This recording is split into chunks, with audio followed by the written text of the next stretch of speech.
بسم اللہ الرحمن الرحیم۔ یوں لگتا ہے کہ جس طرح مغرب میں ہولوکاسٹ کے خلاف بات کرنا ایک جرم ہے اور اس جرم کی ایک باقاعدہ سزا مقرر ہے قانون کے لحاظ سے، بالکل اسی طرح امریکہ کا جو کیمپ ہے عالمی، اس میں اسرائیل کی توہین بھی اب ایک خلاف قانون بات ہو کر رہ جائے گی۔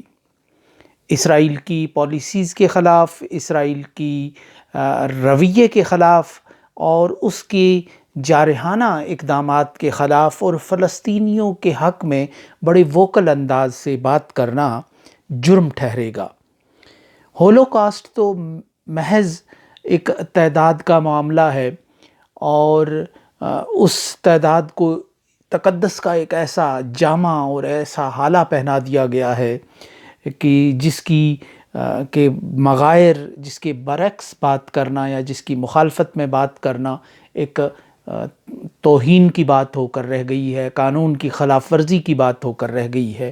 لیکن اب اس بات کو پوری دنیا پر پھیلایا جا رہا ہے کہ اب اسرائیل کے خلاف، اس کی چیرادستیوں کے خلاف، اس کے اقدامات کے خلاف، اس کی انسانیت کش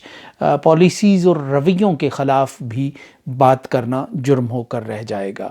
بھارت میں تو باقاعدہ طور پر اب اسرائیل کے خلاف بات کرنا ممنوع ہو کر رہ گیا ہے، جرم بن گیا ہے۔ کئی لوگوں کو فلسطین کے جھنڈے کی ڈی پی لگانے پر گرفتار کیا گیا، کئی کو پوسٹیں جو سوشل میڈیا پر شیئر کرنے پر گرفتار کیا گیا۔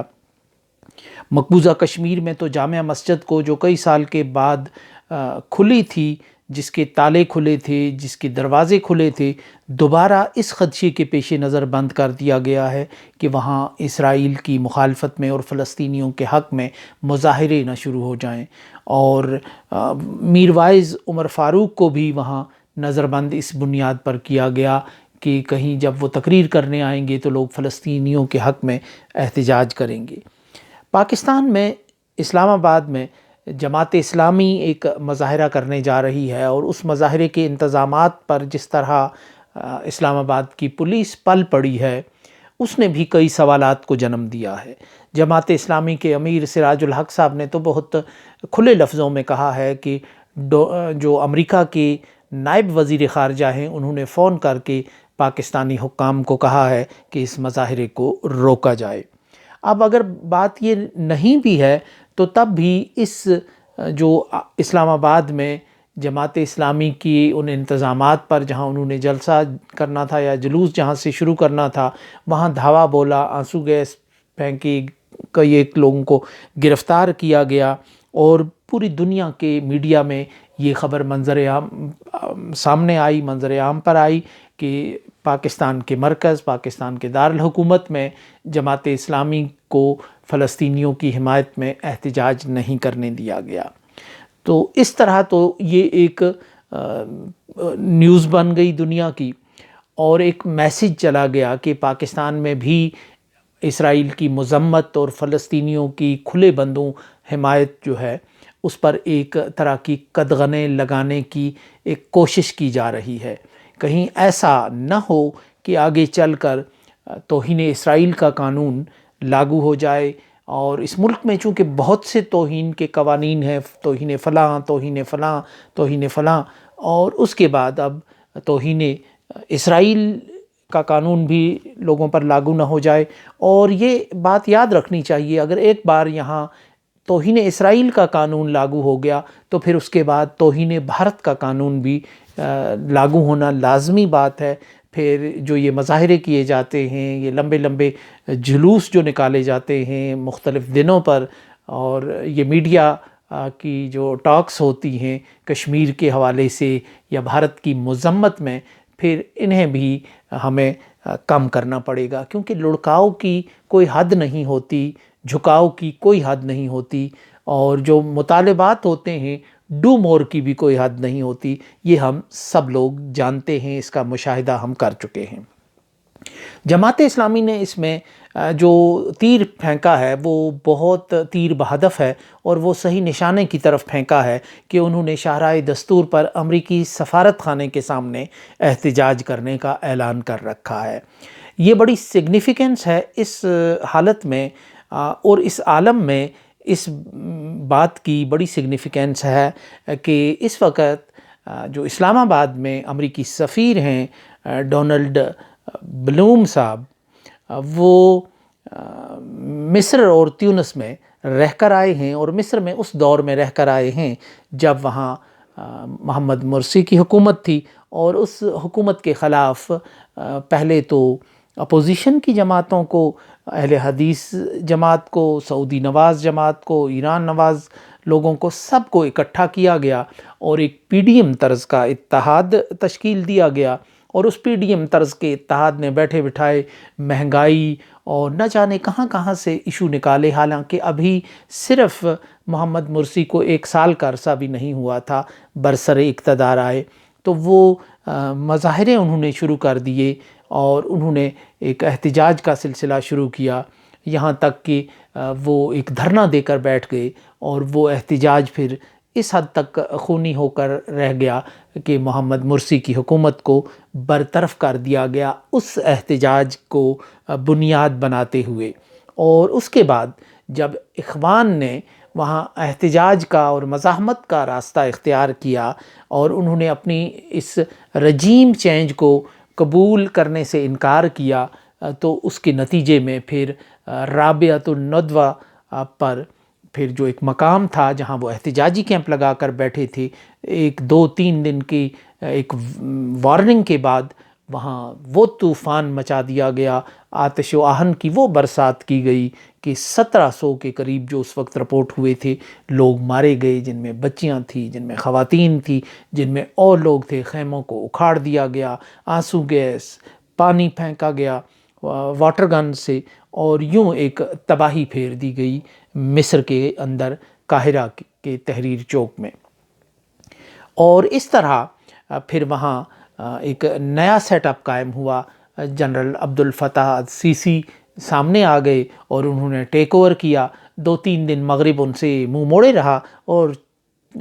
چند دنوں کے بعد پھر کچھ ایسی ہوا چلی کہ جو ممالک جمہوریت پر زور دیتے ہیں، شہری آزادیوں پر زور دیتے ہیں، اور وہ ایک کھلی سوسائٹی پر زور دیتے ہیں، انہوں نے مصر میں مارشل لاء کو قبول کر لیا، اور یوں سب ہنسی خوشی رہنے لگے، اور ایک نئے دور کا آغاز ہو گیا فرائض مصر کے اس وطن میں، اس سرزمین میں ایک نیا عہد شروع ہو گیا۔ اور اس سارے منصوبے کے جس میں مصر کے اندر ابھرنے والے اس پولیٹیکل اسلام کے چیلنج کو، جو ہمیشہ سے نشانے پر رہا ہے، اخوان المسلمین اور اس کی جو قیادت ہے وہ ہمیشہ مغرب کے نشانے پر رہی، وہ حسن البنا ہوں، وہ محمد قطب ہوں، یا ان کے بعد زینب الغزالی اور عمر تلمسانی، یہ سارے وہ لوگ ہیں کہ جنہیں غیر فطری انجام کا شکار کیا گیا، جو یا تو جیلوں میں ان کی موت ہوئی یا انہیں قتل کیا گیا۔ اور یوں ایک پوری داستان ہے وہاں جو مغرب نے اس بڑی اسٹریٹجک لحاظ سے اہمیت کے حامل اس ملک میں، جو بالکل جس کی سرحد اسرائیل کے ساتھ ملتی ہے، اس میں انہوں نے ہمیشہ پولیٹیکل اسلام کو دبایا ہے۔ اور اس ساری جو مرسی جو ہے وہ ابھر کے آئے تھے پولیٹیکل اسلام کے نمائندے کے طور پر، اور تاریخ کے پہلے منتخب حکمران تھے اس فرعین کے، اس شخصی حکمرانی کے ملک میں، تو ان کو اس انداز سے ٹاپل کیا گیا، حالانکہ وہ جمہوری انداز سے آئے تھے۔ وہ عرب سپرنگ کے بعد ایک ڈکٹیٹر کے گرنے کے بعد، اس کے زوال کے بعد، حسنی مبارک جس کا نام تھا، اس کے زوال کے نتیجے میں وہ عوامی ووٹ کے ذریعے آئے تھے، لیکن اس کو ٹاپل کر دیا گیا، لپیٹ دیا گیا۔ اور اس وقت جناب ڈونلڈ بلوم صاحب جو اس وقت پاکستان کے سفیر ہیں، بہت متحرک ہیں، پاکستان کے اعلیٰ حلقوں میں ان کے لیے کھل جا سمسم کی جو ایک کیفیت ہے، وہ جہاں چاہیں وہ جا سکتے ہیں، وہ گوادر جا سکتے ہیں، وہ گلگت بلتستان جا سکتے ہیں، وہ چاہیں تو آئی جی اسلام آباد اور آئی جی پنجاب سے مل سکتے ہیں، الیکشن کمشنر سے مل سکتے ہیں۔ تو یہ ایک ایسی اس کی سگنیفیکنس ہے۔ اور جماعت اسلامی نے یہاں ایک دکھتی رگ پہ پاؤں رکھا ہے کہ انہوں نے امریکی سفارت خانے کے سامنے، چونکہ اسرائیل کا تو سفارت خانہ ہی نہیں ہے یا کسی دوسرے مغربی ملک کا، تو انہوں نے امریکی سفارت خانے کے سامنے، کہ جسے اس کا مربی، محسن اور سرپرست سمجھا جاتا ہے اسرائیل کا، اور آج بھی اسرائیل جو کچھ فلسطینیوں کے ساتھ کر رہا ہے وہ امریکی اسلحہ کے زور پر اور اس کی معاونت سے کر رہا ہے، اور امریکہ پوری قوت کے ساتھ اسرائیل کے ساتھ کھڑا نظر آ رہا ہے، بلکہ اس کے ساتھ اور ملکوں کو بھی ترغیب و تحریض کے ذریعے اور ڈرا دھمکا کر ان کے ساتھ کھڑا کر رہا ہے۔ تو یہ انہوں نے ٹھیک نشانے پر لگایا۔ اس کے نتیجے میں اب وہ یوں لگتا ہے کہ اگر جماعت اسلامی کا اسی انداز سے وہ فلسطینیوں کے حق میں آگے بڑھتی ہے تو وہ کسی نشانے پر آ سکتی ہے۔ عمران خان ایک فرد کے طور پر، ان کی جماعت پی ٹی آئی کی کوئی اس فریم کے اندر کوئی اتنی اہمیت نہیں تھی، لیکن جو عمران خان کی ایک ذاتی سوچ و فکر تھی، جو ان کی کنونس کرنے کی صلاحیت تھی، جو انہوں نے اقوام متحدہ کے پلیٹ فارم پہ جس انداز سے بات کی اور جس طرح وہ وقتاً فوقتاً کرتے رہے، جو ان کی ذہنی سوچ و ساخت تھی، اس میں وہ اسی کی زد میں آئے، اور اسی کا شاخسانہ ہے کہ جو ان کے ساتھ ہو گیا، جو الٹ پلٹ ہو گیا، وہ اسی کا شاخسانہ ہے۔ اور جماعت اسلامی کو بطور پارٹی وہ ایک ایسی جماعت کے طور پر دیکھتے ہیں کہ جیسے وہ مصر میں وہ ایک اخوان کا حال کر کے آئے ہیں، تو جماعت اسلامی کو اسی خوردبین سے، اسی دوربین سے دیکھا جاتا ہے، پولیٹیکل اسلام کی نمائندہ، اور اس کو اخوان المسلمین کی جو جڑواں تنظیم ہے وہ یہاں سمجھا جاتا ہے، اور چونکہ اسے بھی پولیٹیکل اسلام کا نمائندہ یہاں سمجھا جاتا ہے۔ تو اس لحاظ سے یہ جو کھیل ہے جو پاکستان میں چل رہا ہے چند برس سے، یہ ایک نئے اور دلچسپ مرحلے میں داخل ہونے جا رہا ہے، اور اگر یہ جو سلسلہ ہے یہاں رک گیا تو شاید پھر یہ بات یہیں ختم ہو جائے، لیکن اگر یہ بات یہاں سے آگے چلتی ہے تو اس کا مطلب یہ ہے کہ عمران خان کے بعد اور ان کی جو ہمدرد ہیں، ہم نوا ہیں، جنہیں تحریک انصاف کہا جا سکتا ہے، اور اس کے بعد پھر یہ جماعت اسلامی پر ہاتھ کسی نہ کسی انداز سے پڑ سکتا ہے، اور جماعت اسلامی نے بھی بہت سوچ سمجھ کر ہی شاید امریکی سفارت خانے کے سامنے جانے کا فیصلہ کیا ہوگا۔